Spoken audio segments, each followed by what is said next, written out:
Bonjour, I'm Rita Karppinen. Welcome to the 20th season of Native Report. Production for Native Report is made possible by grants from the Blandin Foundation. The generous support from viewers like Jack and Sharon Kemp, and viewers like you.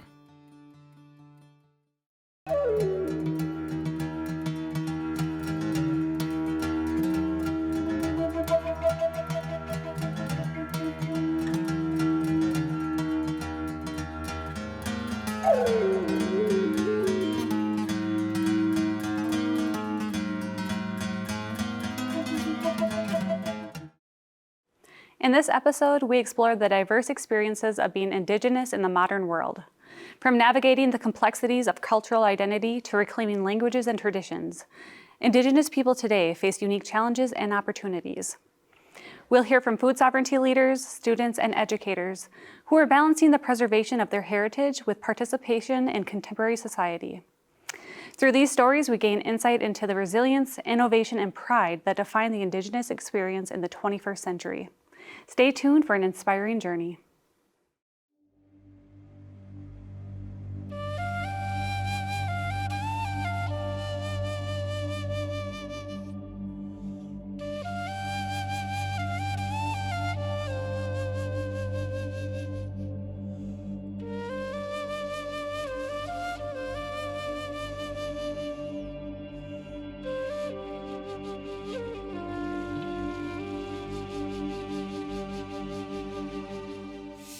Bonjour nai ga Kenya mishkwa beneshi kwe indishnakas, askanaba nadonjaba, megase endodam, bawa ting Anishinaabe kwe indao. Hello everyone, my Anishinaabe name is Mishkwa Beneshi Kwe, but my legal name is Shelby Boggs. I'm from Escanaba, Michigan. I am of the Eagle Clan, and I'm a tribal citizen of the Sault Ste. Marie tribe of Chippewa Indians. Bonjour, hi, it's Guy Waden. I'm an Indigenous rights activist as well as environmentalist, and so standing up for the environment and for the people is something that I'm very passionate about and that I love doing. My name is Derek Nicholas. I'm also known as Nagani Benes.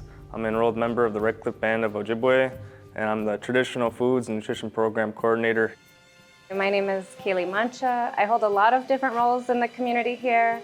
I'm a licensed marriage and family therapist. I'm a birth worker and co-founder of Heart and Soul Collective. And my identity, as I would describe myself, is Latinx with Sicilian and Indigenous roots. So I would not say that there was no trauma or issues for Indigenous people pre-contact. However, I think you saw some big changes at the beginning of the colonial era, where you had England, France, Spain, Russia in Alaska, that were trying to colonize. And colonial violence is a very different kind of violence. Instead of saying, I'm going to clunk you over the head and steal your bologna sandwich, so to speak, they were saying you have to worship God the way I do. You have to speak the language that I speak, not the language you speak. It was about erasure.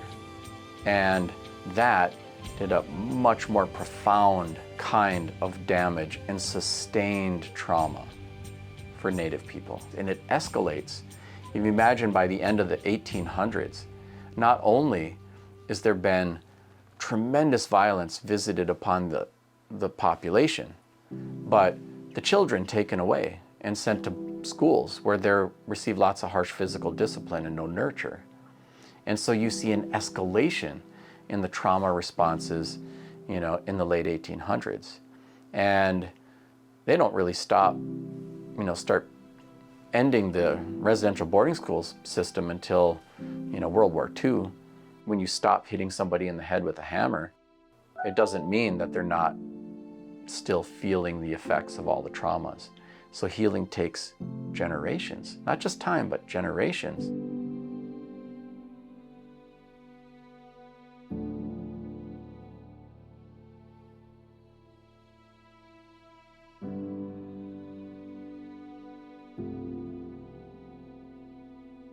I went to school at the Deer River High School, which is a border town, essentially, the town of Deer River. So it's half native and half not native.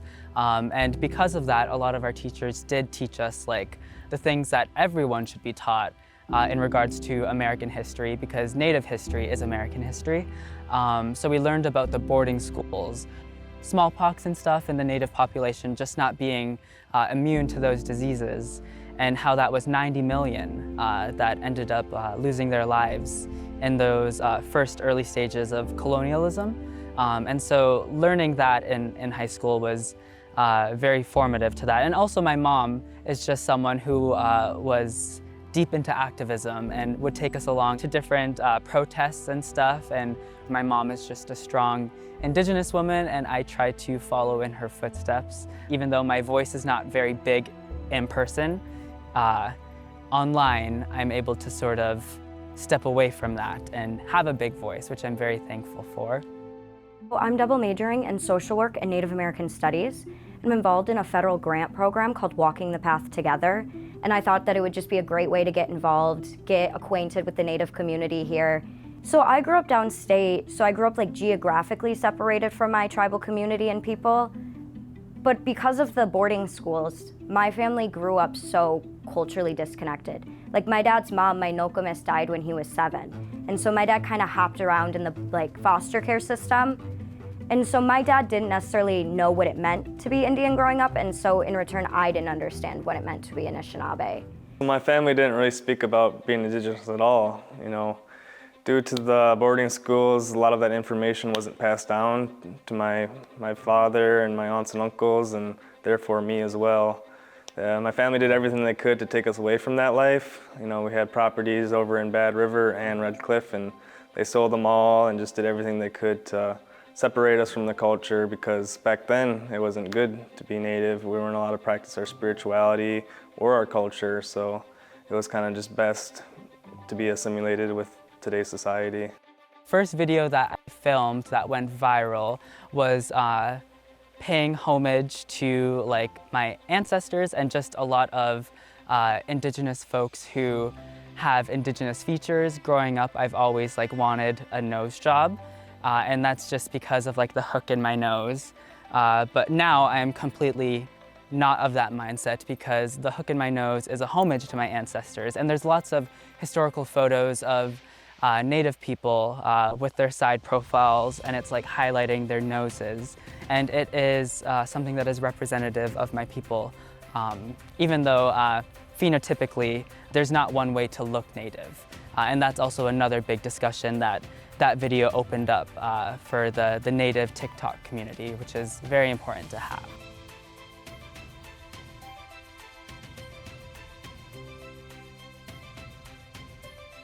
You know, I have really struggled with identity and how to identify as a queer person. It's like, am I Latinx, Latina? I once was Hispanic, you know? So language evolves, which means as language evolves, our communities evolve. And understanding that I might not know my family's history because of white supremacy and colonialism. My dad's family is Mexican American, and I was one of the first grandchildren to reclaim the language of Spanish because of racism that was experienced in my dad's family. And we're American, not Mexican, was a sentiment of his upbringing.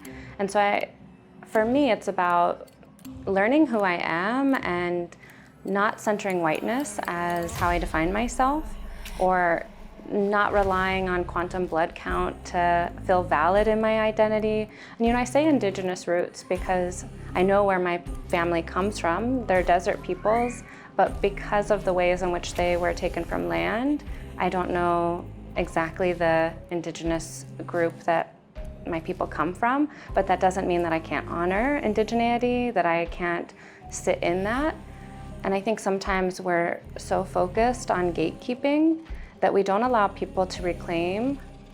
Blood quantum requirements, that's a very controversial topic. The reason why it's so controversial is because it's pretty easy to argue both sides. You know, the idea of reservations and blood quantum, this doesn't come from Indigenous people, it comes from the westernized world. So it didn't really belong here, but I can understand where people come from. I think I've heard people say that if your tribe has blood quantum requirements, then you put an expiration date on your reservation, because that blood quantum is going to keep causing people to be pushed out of the tribe, and eventually maybe the government can take the land back. For me, it's about restarting what was taken from us. Regardless of what community we're talking about, whether that's Indigenous, Black Americans, etc., we have had practices that allowed our cultures and societies to thrive for a really, really long time. But when we're thinking about reclaiming these practices, it's about knowing you're not alone.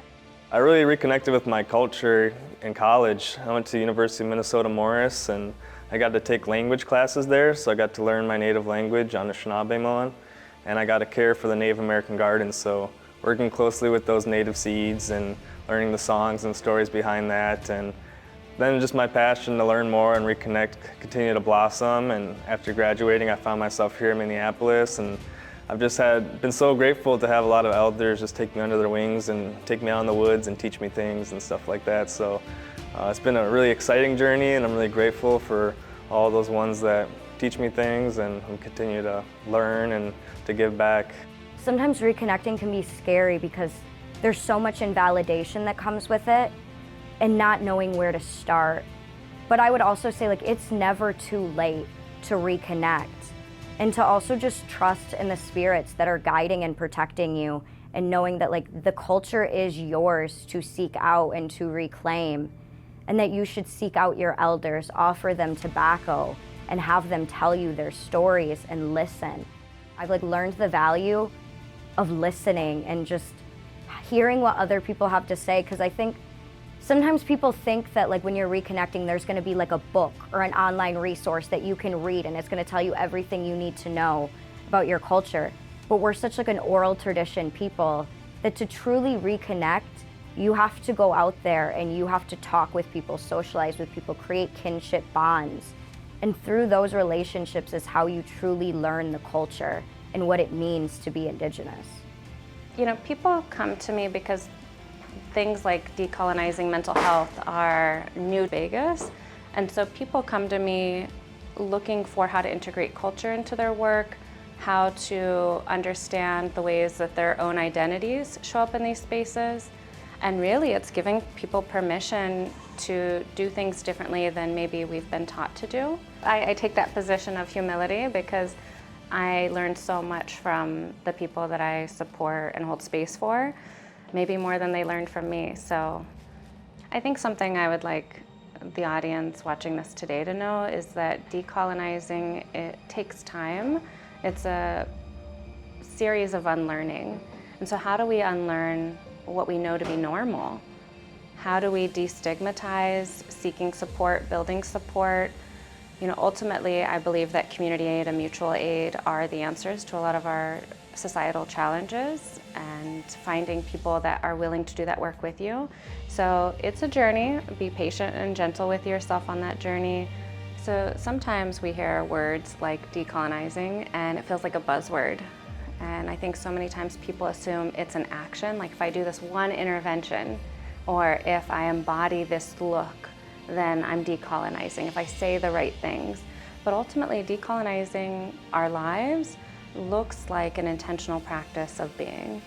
It's saying, I'm going to intentionally center and seek out, particularly for me, BIPOC experiences, wisdom, understandings of the world. I'm going to shift my lens so that I understand the gravity of the work I'm doing, that it's not about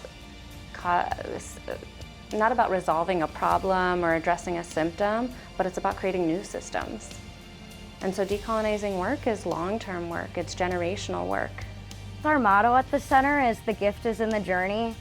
And I feel like that's what I've truly learned through reconnecting and reclaiming my identity, is that to just slow down and know that life is not a race, and that it's okay to take your time, and life is about balance, so you're not always going to be triumphant. Sometimes life is going to have defeats, and that is inevitable. But learning how to react to that, how to be resilient, and how to keep going, and to just trust in the spirits guiding and protecting you, that you will get to where you're meant to be somehow.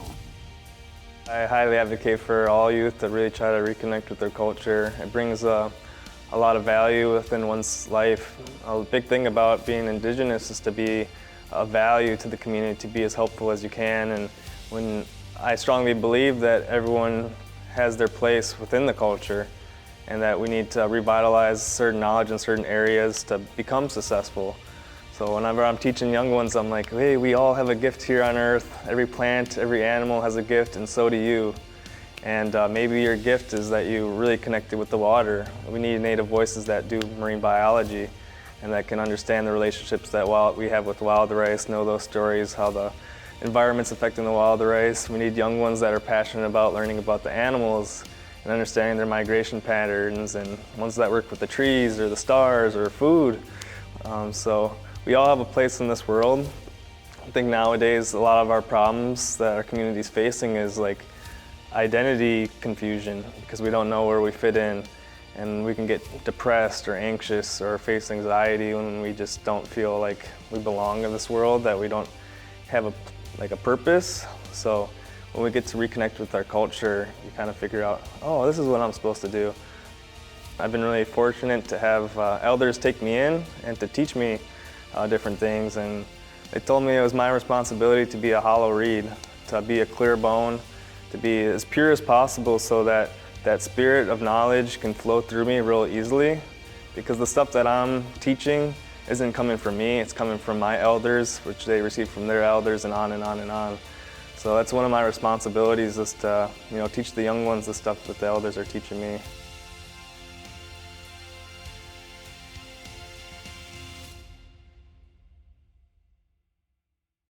Thank you for joining us on Native Report as we explore the diverse and dynamic experiences of being Indigenous in today's world.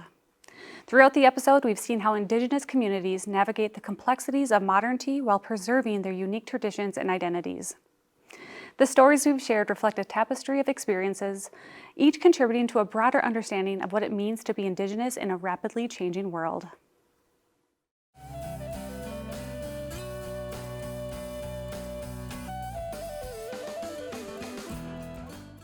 A cornerstone treatment for a number of mental illnesses is psychotherapy. Cognitive behavioral therapy, or CBT, is one of the most common types of these treatments. Talk therapy is another name for CBT. It allows you to focus on talking about your problems to help you frame your thoughts differently. All too often, negative thoughts take over, and this hinders coping with life's stressors. CBT can help you be in control of your thoughts instead of allowing your thoughts to control you. Therapists who use CBT generally use several guiding principles. These include teaching us that our thoughts influence our feelings, so changing the way we think about situations will help us feel better. CBT is generally limited to a period of time to allow patients to apply CBT strategies under their own to gain independence. If mood or behavior problems persist, individuals might need a different type of therapy. CBT encourages patients to apply logic and reason to help direct how they respond to situations instead of letting emotions guide decisions. The therapist uses the patient's goals to figure out which CBT concepts will be best for them. Not all mental illnesses respond to CBT in the same way. CBT has been shown to be very effective for treating depression. CBT has also been proven beneficial for treating anxiety, as it gives the patient control over their recovery. For the same reasons, CBT has been shown to help with obsessive compulsive disorder, phobias, panic disorder, post-traumatic stress disorder, and sleep problems. CBT allows you to focus on reasoning and rationale. It allows people to see their problems from a more logical point of view. Those who struggle with feelings of failure and inadequacy are directed to look at their past accomplishments. There are different subtypes of CBT, and a good relationship between therapist and patient is important and doesn't always happen on the first try. Seeing another therapist if you don't connect is a very reasonable approach. You need to put some work into CBT, and the therapist is not going to do the work for you. It's a frame shift to change your way of thinking to more positive thoughts and healthier behaviors. This doesn't happen overnight, but it does happen. The type of thoughts you have do change the way you feel, and subsequently will change the way you function. You deserve to feel better. Remember to call an elder. They've been waiting for your call. I'm Dr. Arnie Vainio, and this is Health Matters. Throughout the seasons of Native Report, we revisit some of the most memorable and impactful stories from the past 2 decades. Join us as we pause to reflect on the past and revisit their words. We've been talking about enrollment for 30 years, and we can keep talking about it, but we need to start moving somewhere with it. So let's start with the first step, and if that doesn't work, we'll move on to a next step. But what's really upsetting to me is the fact that Native Americans, along with horses and dogs, are the only ones with blood quantum. You can't determine someone's, if you're a full blood or whatever, by the way they used to do it in the past. Some did it by how you looked. I had a document on my desk that was from an animal biologist from the University of Minnesota that used hair samples, the thickness of hair, to determine blood quantum. It's something that we don't feel is right. That's why we're trying to do, number one, constitution reform under the Minnesota Chippewa tribe. Bonjour, Anin. My name is Kathy Chavers. I'm the chairwoman of the Boys Fort Band. I am also the president of the Minnesota Chippewa tribe. 6 Minnesota Chippewa bands, or Ojibwe bands, are under the umbrella or organizational structure of the Minnesota Chippewa tribe. The Minnesota Chippewa tribe was established in 1934. The 6 bands then are each sovereign nations, but we meet as a unit quarterly concerning the tribal enrollment figures, which we have over 40,000 Minnesota Chippewa tribe members total, and each band has their own enrollment figures. We develop ordinances, we meet with the state, we deal with different federal and local agencies. Changes to the Constitution are very difficult. The Constitution was developed not by Native Americans, but by the BIA and a non-Indian. With regards to Constitution reform or changing of the Constitution, that will take the membership to vote on what they want changed in the Constitution first, which it does require 30% of the eligible voters of the Minnesota Chippewa tribe to request a change to the Constitution. We are undergoing what we call Constitution reform. It's been something that's been on the radar for many years for the Minnesota Chippewa tribal members because we want a document that reflects what we want, not what others have made us abide by. What it takes is you need to inform your membership, and our membership is all over. We've got White Earth members of 20,000 plus. We've got Boys Fort members all over the country and overseas too. So how do you inform those members of the Constitution and the changes that, possibly all the membership want made? Some tribes don't want enrollment. Some tribes want lineal descent. A lot of the tribes in Minnesota have already addressed some of the enrollment issues, because if we as a Minnesota Chippewa tribe continue on our road the way we are with the enrollment the way it is now, which is 1/4 blood, that we will not be in existence for years to come because there aren't many full bloods left. We have 10 people, at least 10 people from each of the 6 tribes that have stepped up to become part of a Constitution Reform Committee. Basically, what the Constitution Reform Committee is they've gone and started with the preamble, and then they moved on to enrollment, and Article 2 is regarding membership. So that's where you talk about the 1941 base rolls and people born between April 14th, 1941 and July 3rd, 1961. Their parents have to be enrolled. So, and the quarter blood quantum. So we kind of jumped the gun, I think, and made a hop to enrollment because that is one of the hottest topics.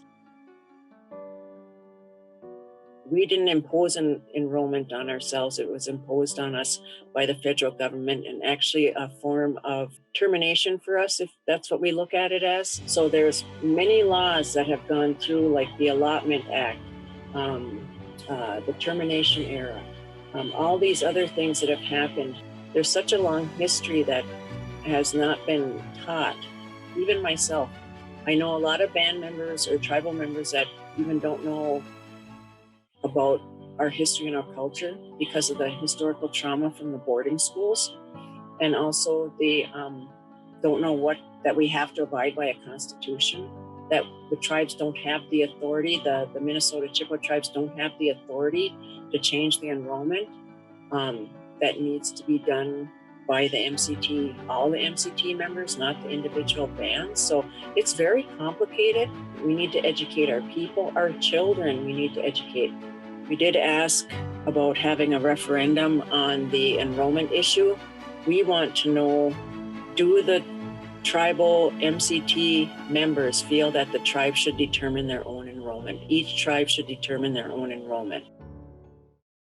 If you missed a show or want to catch up online, find us at nativereport.org, and don't forget to follow us on Facebook, YouTube, and Instagram for behind-the-scene updates.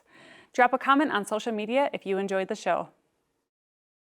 Thank you for spending time with your friends and neighbors from across Indian country. I'm Rita Karppinen. We'll see you next time on Native Report.